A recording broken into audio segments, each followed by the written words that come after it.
stories are based on true events.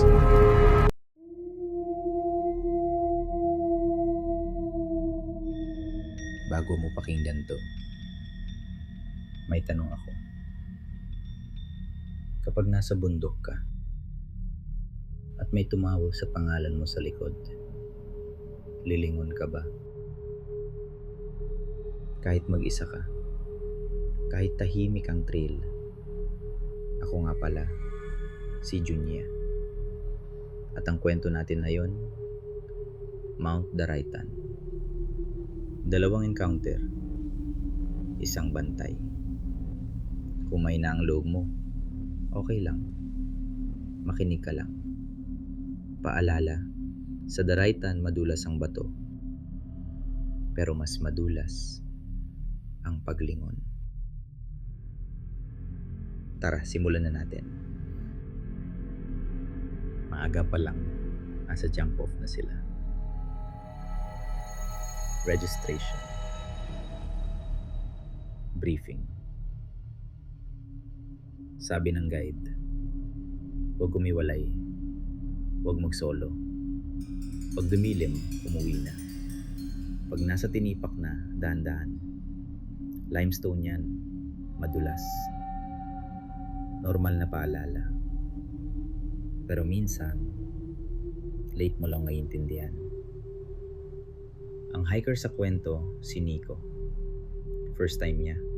Excited, pero mabilis mapagod. Mainit, basa ang damit. At sa bundok, may rule. Pag umiwalay ka, iiba ang tunog ng paligid. Encounter 1. Balete plus bungad ng kuweba. Bandang tanghali, pababa na sila. Masikip ang trail. Madaming bato. Madulas ang putik. Nahuli si Nico.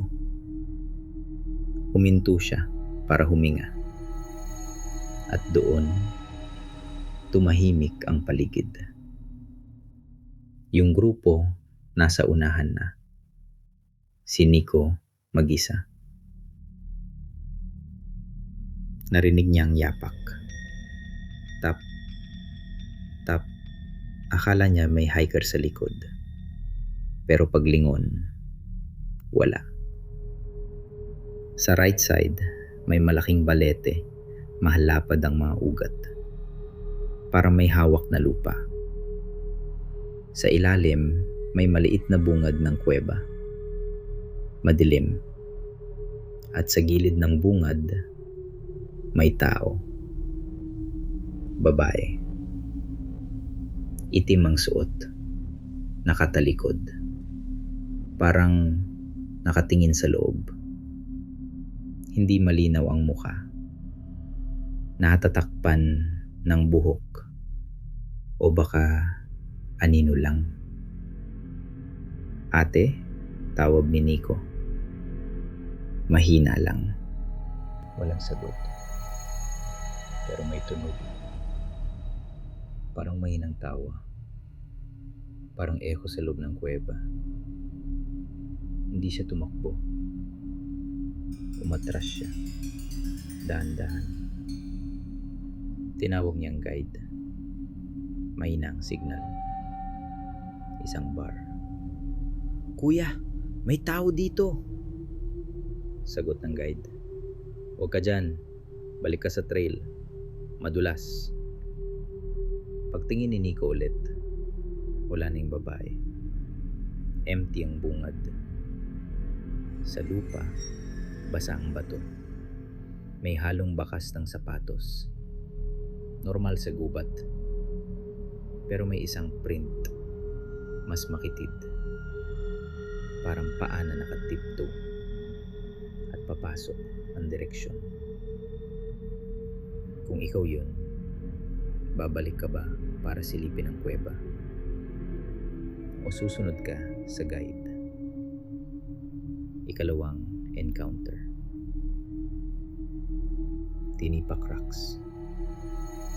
Hapon na, mas malamig ang hangin. sabi ng guide.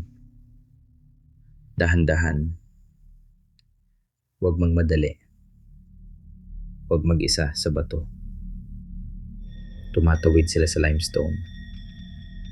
Yung ilog, malamig. Yung agos, parang may bulong.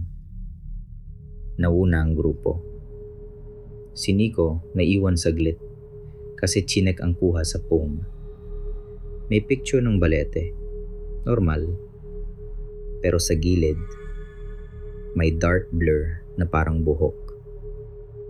Baka motion blur, sabi niya. Baka strap. Pag-angat niya ng ulo, tumahimik ang tunog ng tao. Nauna na sila.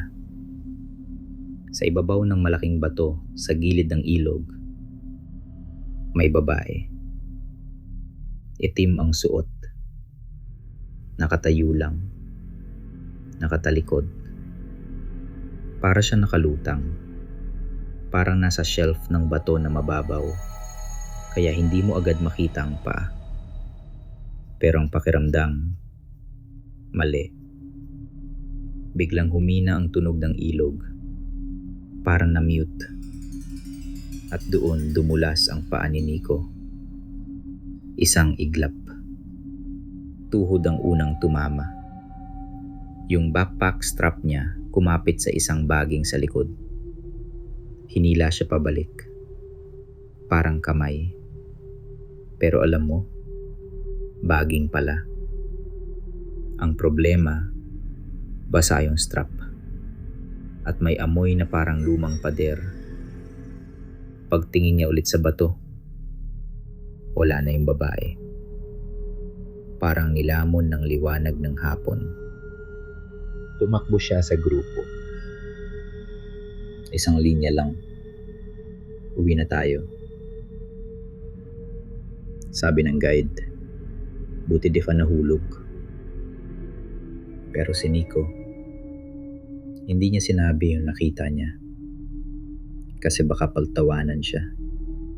Pero alam niya sa sarili niya, may bantay sa tahimik na lugar. Pag uwi ni Nico, dilinis niya yung shoes niya. May putik, may grit. Normal. Pero sa loob ng sapatos, may wet patch na hugis pa. Parang may tumapak sa loob. At pagpatay na ang ilaw, naririnig niya minsan ng tap-tap sa sahig. Drip lang ba? O yapak? Tanong ulit, kung nasa daraitan ka at may tumawag sa pangalan mo sa likod, lilingon ka ba? Ako si Junia. Salamat sa pakikinig. Magandang gabi.